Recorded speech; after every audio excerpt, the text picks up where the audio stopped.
menyita barang-barang mewah milik tersangka dugaan gratifikasi mantan pejabat Ditjen Pajak Rafael Alun. Rafael Alun Trisambodo ditetapkan sebagai tersangka kasus dugaan tindak pidana pencucian uang. Rafael menerima uang $90.000 Amerika Serikat melalui perusahaan konsultasi pembukuan dan perpajakan miliknya. Rafael diduga menerima uang puluhan miliar rupiah sebagai gratifikasi pengurusan pajak.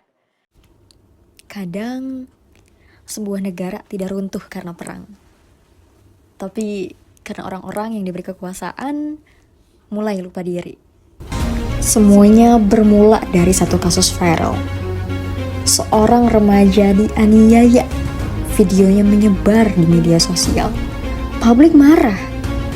Namun, kemarahan itu perlahan berubah menjadi pertanyaan yang lebih besar.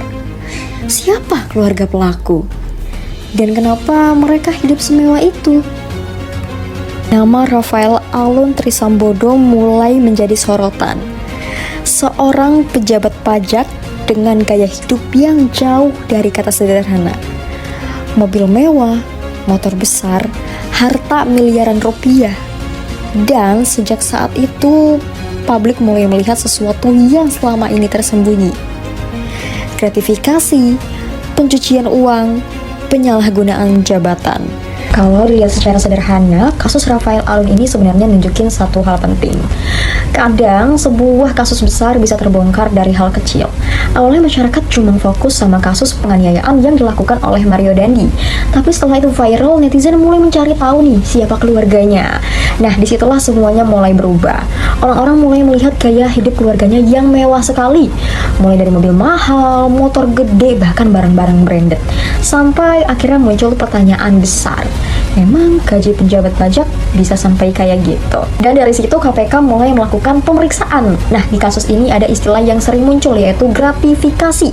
Sebenarnya gratifikasi itu apa sih? Kalau dijelasin gampangnya, gratifikasi itu adalah pemberian hadiah atau keuntungan ke pejabat karena jabatannya.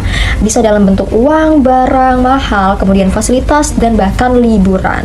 Nah, dan kalau pemberian itu berhubungan sama jabatan atau bisa mempengaruhi keputusan penjabat, itu bisa dianggap tindakan korupsi. Makanya kasus ini jadi besar banget karena masyarakat melihat adanya dugaan penyalahgunaan kekuasaan. Menurut aku, dampak terbesar dari kasus ini tuh bukan cuma soal uang negara, tapi hilangnya rasa kepercayaan masyarakat terhadap pemerintah. Karena penjabat publik seharusnya menjadi contoh. Tapi ketika yang terlihat justru gaya hidup mewah dan penyalahgunaan jabatan, masyarakat jadi kecewa. Dan itu yang bikin kasus Rafael Alun begitu ramai dibahas sampai sekarang, karena dalam politik sekali kepercayaan publik hilang, itu sangat sulit untuk dikembalikan.